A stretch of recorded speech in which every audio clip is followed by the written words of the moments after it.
Brought to you in association with Grendel Press. This is Werewolf the Podcast, a serial killer drama.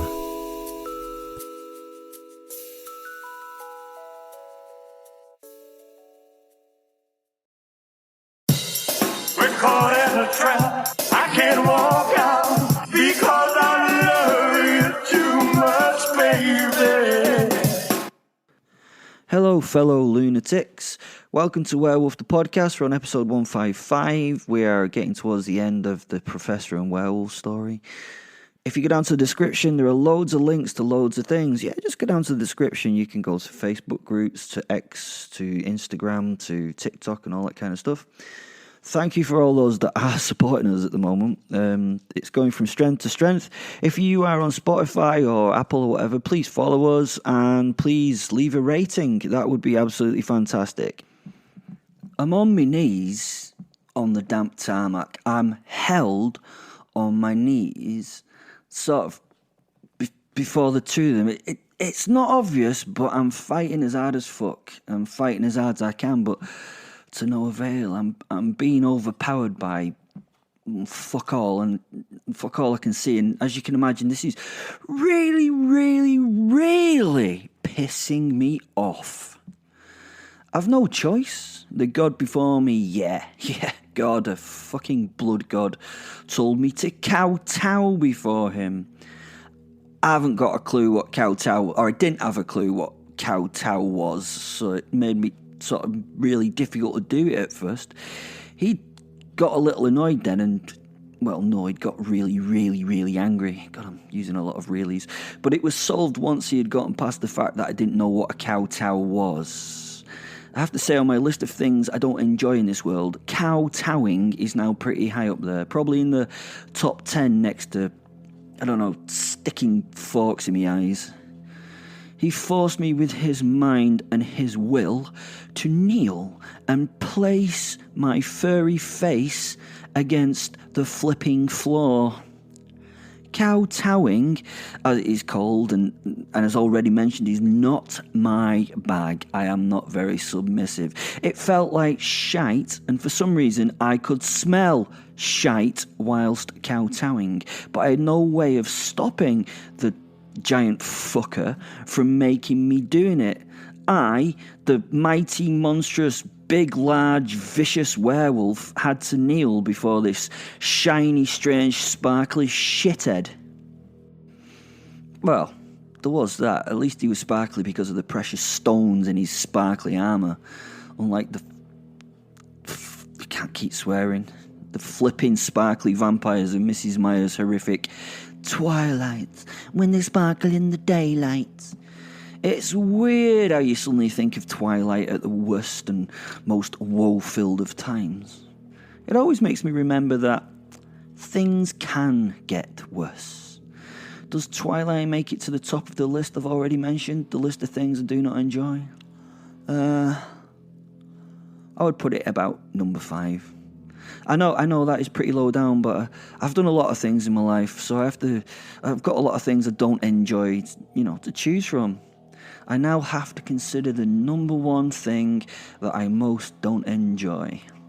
Oh yeah, that's a good one. Drinking fresh orange juice after brushing your teeth. Yeah, you know what I'm saying. That's so beyond. Bleh. The giant golden godly gimp seemed happier now, and apparently what I was being forced to do was a proper kowtow. And do you know what? He was going to get a proper kowtowing when I got out of this situation. They're going to have to redefine what a kowtow is in the dictionary. I'll write the bloody definition myself when he's done. I mean, I'm going to kowtow his face with a fucking brick. My body is not mine to control right now. Well, let's change that. Yeah, I have to change that. Well, our body is not ours. I'm the werewolf at the moment, and that means I share this space with another. My best friend and ancient wolf soul, Fen. He is... Oh, come on, this is episode 154, so please tell me you know that he is a giant wolf soul from a few thousand years ago that chose me and makes me the werewolf when we combine. Oh, that was good. I sort of described him anyways. Now, there is a lot of argument about the site of the mind in philosophy. I don't know why.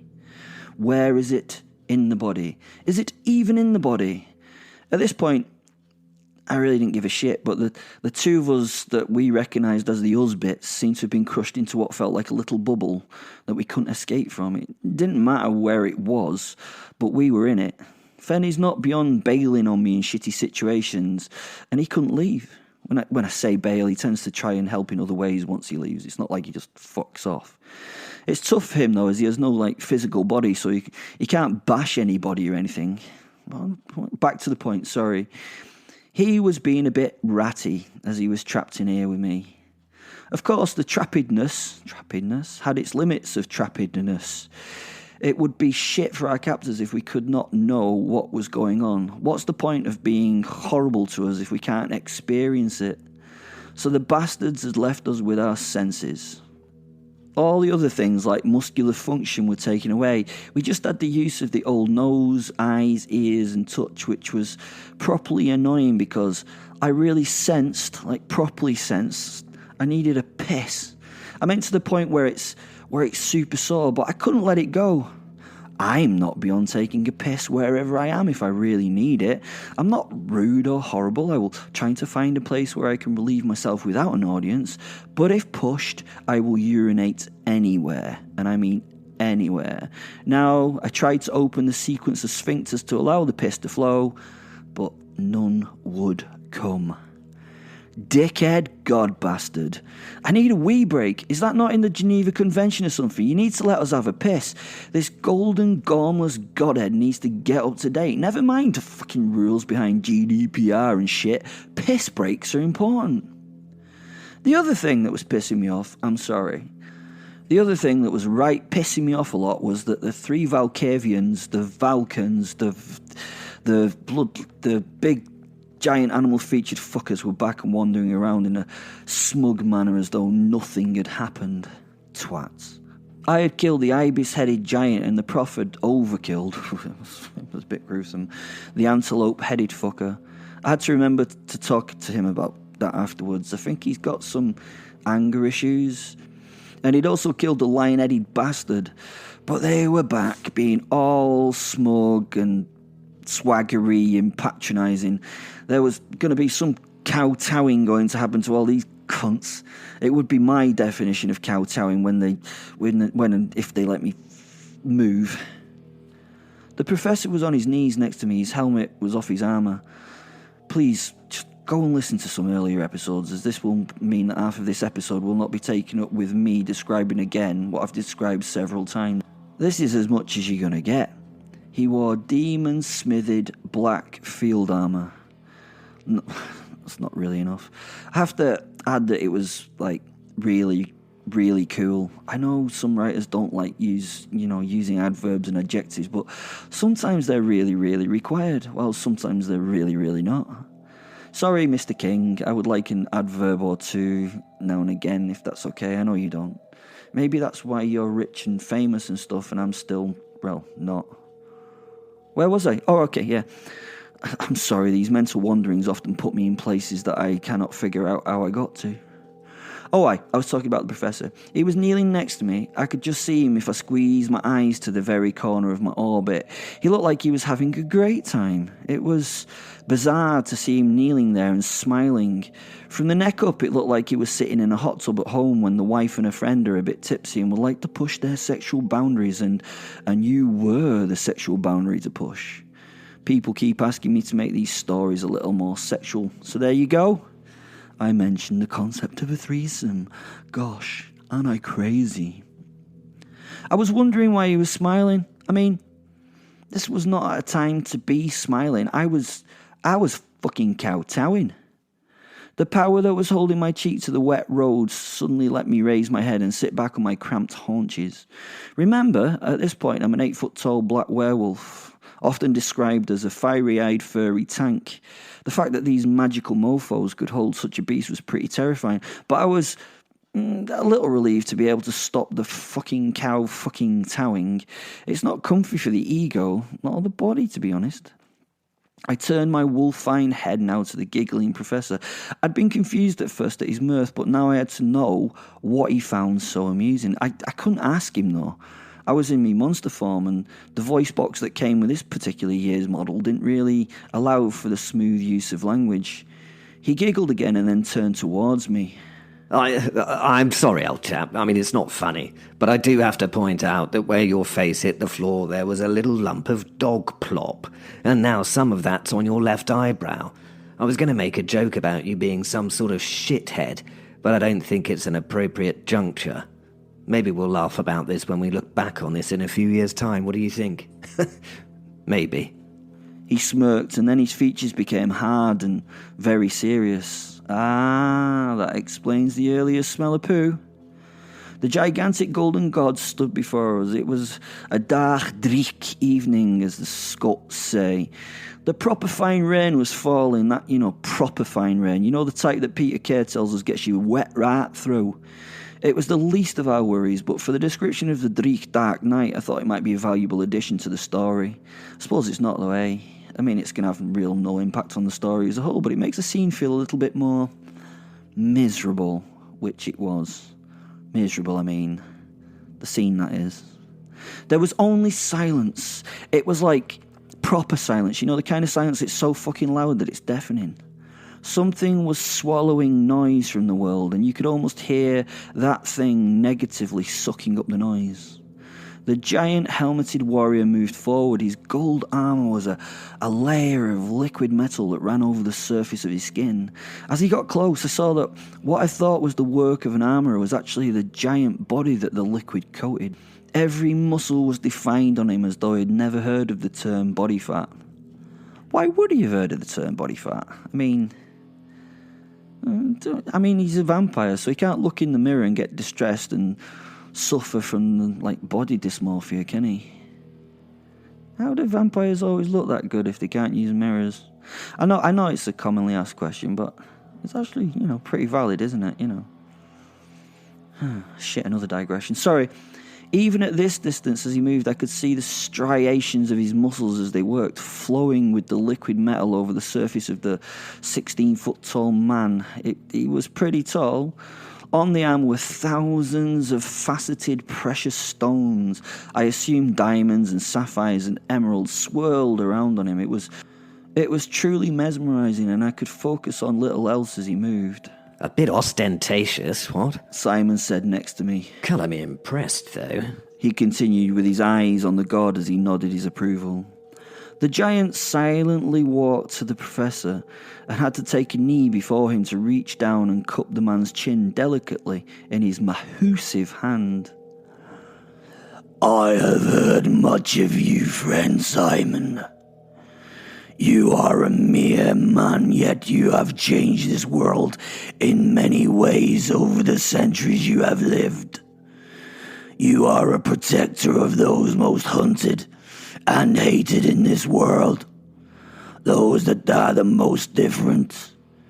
You have been forced to take on the job of savior, and you are exceptional at that job, although I can see in your heart of hearts, that pitch dark heart that you hate the work you do. He took his hand from supporting Simon's chin, which fell to the man's chest. Simon looked absolutely exhausted. I don't know if it was just from this simple encounter. The god must have been exerting some kind of power over him. The giant then rose from kneeling and turned his back to the man, taking a couple of steps away from him to turn and stand next to his mother once more. Why do you do this? The giant asked. The question was genuine, and there was no tone of mockery to it. Is it not the sign of a deranged mind? He asked. And then the professor spoke. You accuse me of deranged behaviour, but do you have the right to judge? To tell me what is reasonable and therefore what is not? I have fought the shadows. Those shadows that humans see out of the corner of their eyes. He smiled. Faced those hate-filled faces that laugh at them in their worst nightmares. I've choked on the stench of hopelessness and hate from the very mouth of hell itself. I've heard the silent, yet dread-filled voices that speak in people's heads in their worst moments. I've walked on worlds where time and space do not exist. I've fought those things out there that would burn and steal and feed on a mortal soul. I have looked into the abyss, and the abyss has looked right back, and I've taken comfort in the fact that I'm less of a monster than I was. On many occasions, I have fought death himself, eye to eye, face to face, blade to blade. And I've lost as many times as I've won, but I've always fought. I consistently meet the gaze of insanity, and I do so with a willing smile. I do this to protect those who need protecting, the rare, the hated, and the unwanted. I've done this for man, I have done this for the monsters, and I have done this for the gods. Willing to do those things others would find abhorrent, purely to serve. Torture and murder are tools of my trade that I use without consideration. And you accuse me of madness, of insanity. Yet you have never done what I have done, so you do not have the right to pass judgment upon me. What am I in your eyes? A heretic? A madman? I listen to the furtive voices of the mad, dark gods as they whisper in my ears, offering me temptation at every opportunity. That would be enough for most to turn away from the path of righteousness that I follow, or more simply, for the madness to swallow a man's mental acuity. He said with deep resignation. How dare you judge me as a sinner, a madman? I am stronger than you can ever be. In your display of obvious strength, you are cringingly weak, pathetic in the use of your power. Compared with you, I have none. Yet I will destroy you and her. It was a beautiful speech said through gritted teeth while making eye contact with the eye slits of the golden helmet worn by the god. I could see what he was trying to do. He was trying to offset this god thing and make him angry so it would make some kind of mistake, and then, oh, what a kowtowing the fucking thing was going to get. I am a sinner. I am the darkest yet the happiest of sinners. I am a true madman.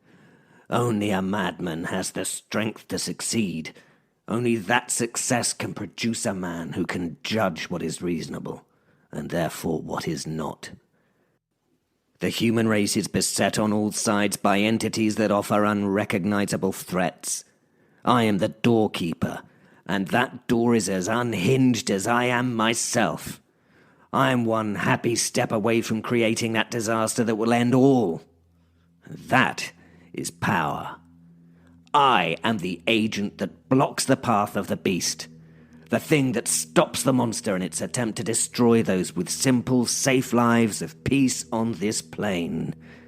Be they human or not, as long as they are cognizant, they are on my remit to protect.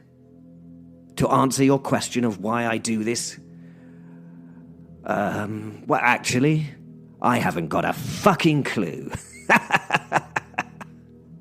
He smiled and laughed at the helmeted head and scratched the growth that had arrived on his chin overnight with a thumbnail. The god now turned to me. You killed my father, he stated. That's not the Star Wars quote you're looking for, I thought, and giggled at the joke. I think he must have thought I was laughing at his father's death. No, you did not kill. You murdered my father, said the shiny suited bloodsucker.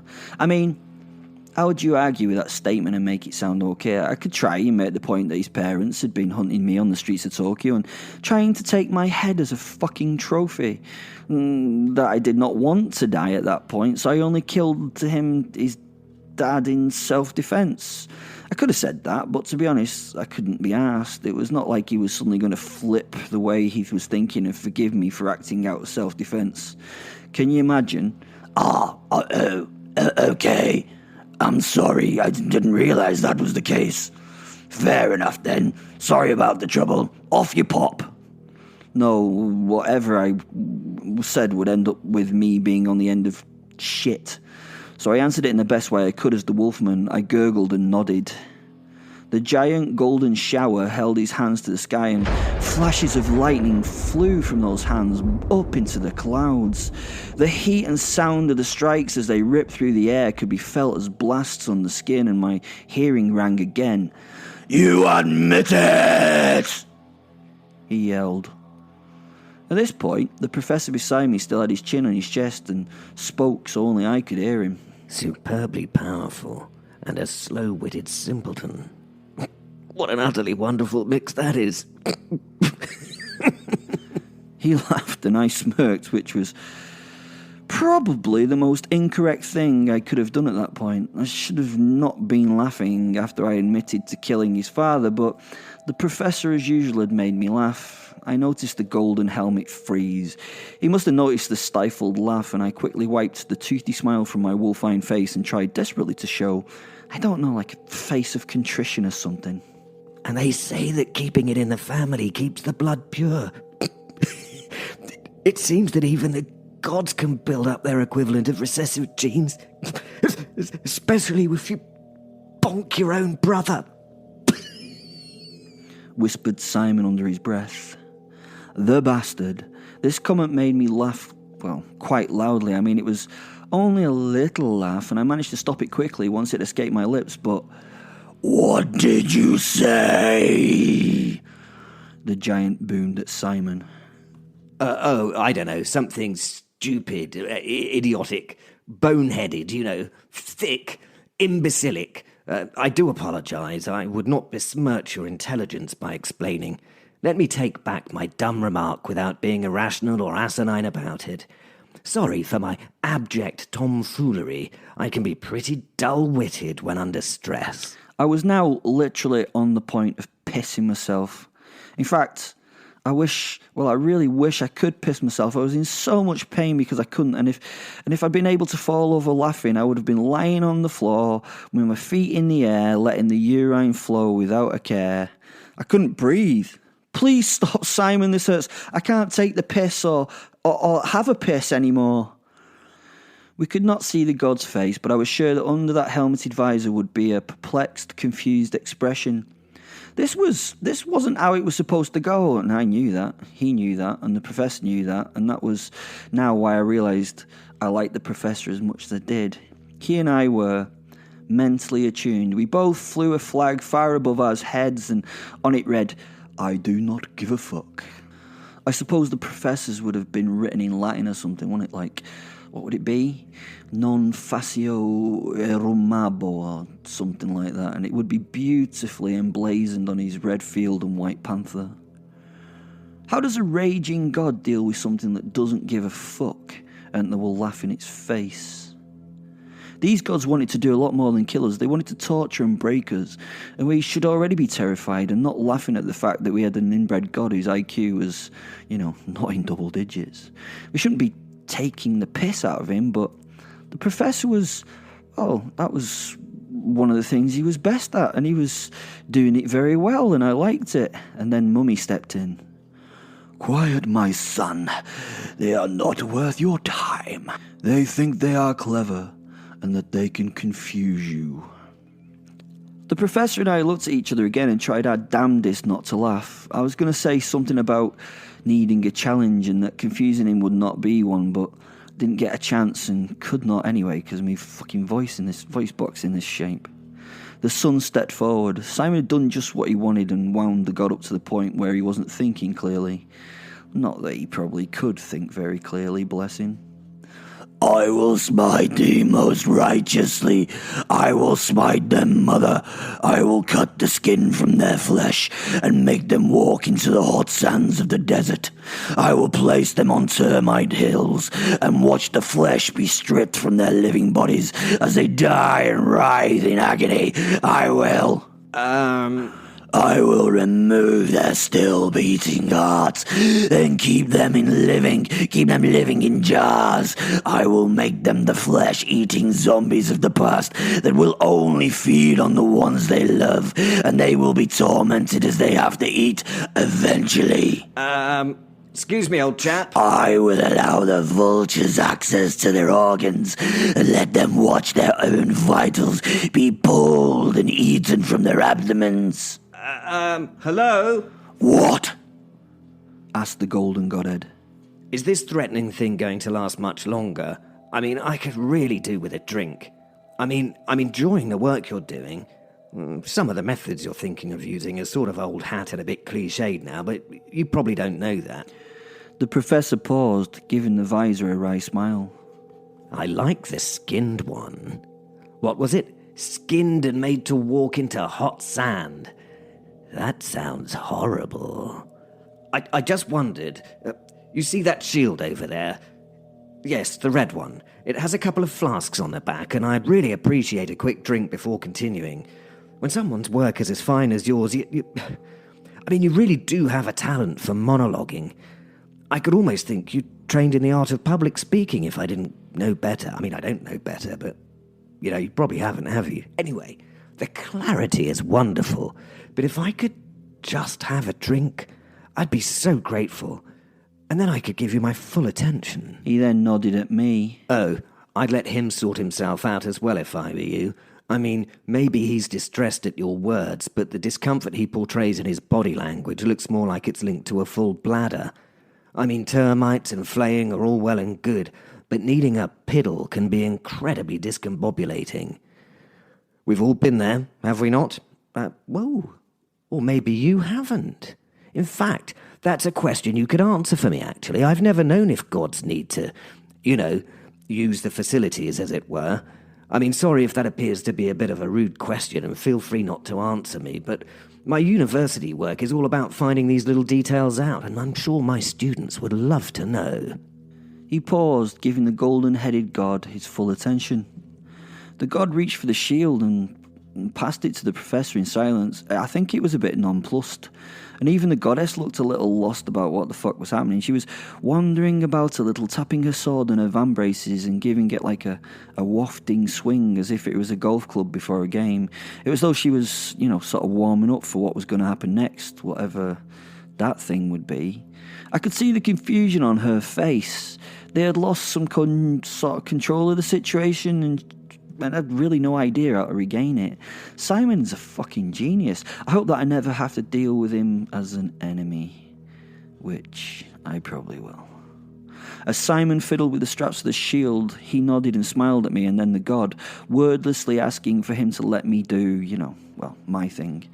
I was, as you know, in my werewolf form, but as soon as my sphincters could, they relaxed, and a beautiful arc of urine flew from me to the ground. It was blissful, and it was powerful, and it was perfect. A good piss is often better than a good Even in this form, the relief that I felt must have been evident. It took a while to empty my bladder, and it became ridiculously uncomfortable as I continued and continued and continued weighing, and then continued weighing, and then continued beyond what seemed any reasonable time. Everyone stared at me. I'm not an exhibitionist, so I turned my back to finish. I am a gentleman, shaking the last few drops free. After a deep, wolfy sigh, I turned back to the gods and Simon to see, what was happening now. The professor. I know this shouldn't be said, but the relief at finally being captured was palpable. I actually relaxed a little. I know, a more than strange statement, but I was getting on, and 7 hours of battle were for me. Let's just say a bit of a push at the very least. To be honest, being captured was what I wanted. I just hadn't shared that information with Will. I think he thought it was a bad thing, but it was all in the plan for me. A plan, I must admit, that hadn't really got very far beyond this point. We'd pushed these two, and things were getting out of hand for them and for us. I love doing this type of thing to these powerful beings. It's somewhat of a hobby of mine to see how far I can go before they kill me. In this case, I'd gotten incredibly far. The son of Sammy had passed me my shield. Oh, don't worry, I wouldn't use it in some Marvel superhero way to take on these two and save the day. I know. I wanted it for the booze. On the back of it, placed there by the beautiful Lucifer, whom I had a profound appreciation for at this precise moment, were 4 hip flasks that I hadn't had the chance to investigate yet. The choice of drinks was simple. I wouldn't have it any other way. I mean, even an idea of the spirit was enough to make me happy at this point. I didn't care what it was, as long as it took the edge off these 2 godheads. It also gave me time to think. An acrid stink hit my sinuses as I worked on the straps to release the whiskey. The werewolf was taking a slash. It was of racehorse proportions, and a puddle slowly pooled on the tarmac, and I smiled as I saw that the piss was splashing on the greaves of the giant man-god. Small things like that are what keep you going at times like this. I learnt that a long time ago. The small, amusing things keep us going in the worst of moments. I'd taken all the flasks off the shield and shook them one after another. The cognac, the whiskey, and the vodka gave me the sweet return of a sloshing liquid moving inside them. The 4th flask, labelled as Other, felt empty. I found this interesting, or maybe strange, so even at this transitory moment my mind needed to investigate its contents. I started to unscrew the simple stainless steel flask, and its metal surface became warm.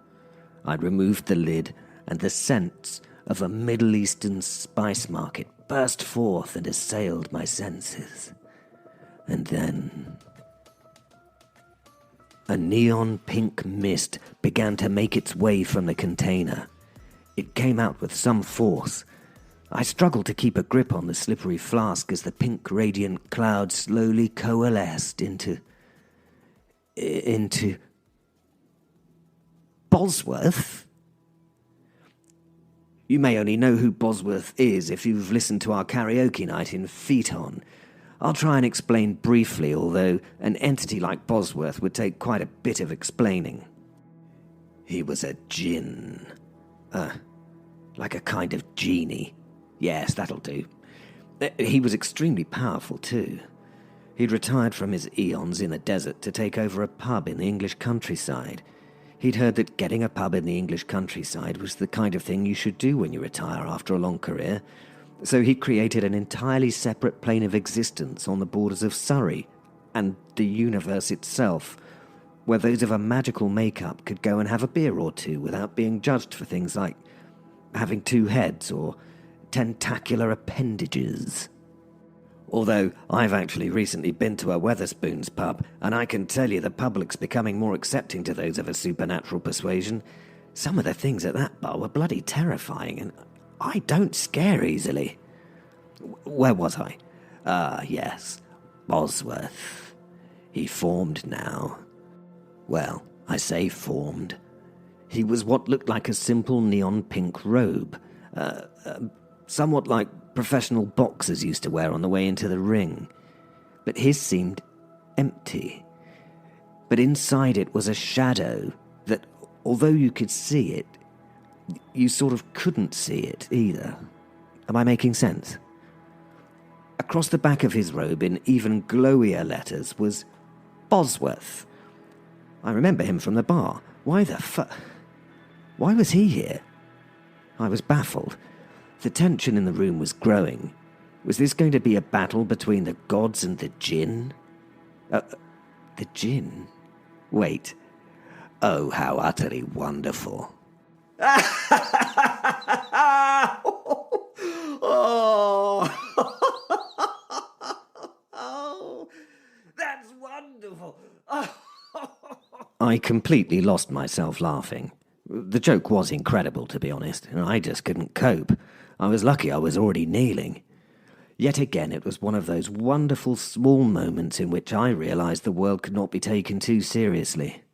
Finally, I agreed with the ideas held by the existentialist philosophers. Life really was ridiculous. Everything, at its basis, was ridiculous. When I say I lost myself laughing, I can only think that in modern parlance I would say something like, "Bruh, I totally lost my shit, yeah?" A bizarre but appropriate description of what I was going through right now. Everyone stopped. Everything stopped. Everyone started to look at me as I laughed heartily and out of control. I mean, it was a brilliant joke. Just incredible. "Lucy," I tried to say, the laughter stopping me. I tried again. "Lucy gave me whiskey." I lifted the flask. She gave me cognac." Wait a minute. More laughter from myself and nobody else. "She gave me whiskey and cognac and vodka and da gin. Get it? Gin. Oh, come on. Gin. It sounds exactly like..." And here we are again at the end of an episode. Thanks to all that helped. Greg, in the role of the professor as always, and some people who helped us out with some sound effects and stuff. Thanks for finding those for me. You are great. Again, go down to the description. Do things. Go on, it's great. You can be part of the Lunatic Pack if you come down to Werewolf Podcast group. And of course, what is it I always say at this point? Testicles. No, it's not testicles, is it? Definitely not testicles. Well, that's it. I love you very much. Bye. We're caught in a trap. I can't walk out because I love you too much, baby.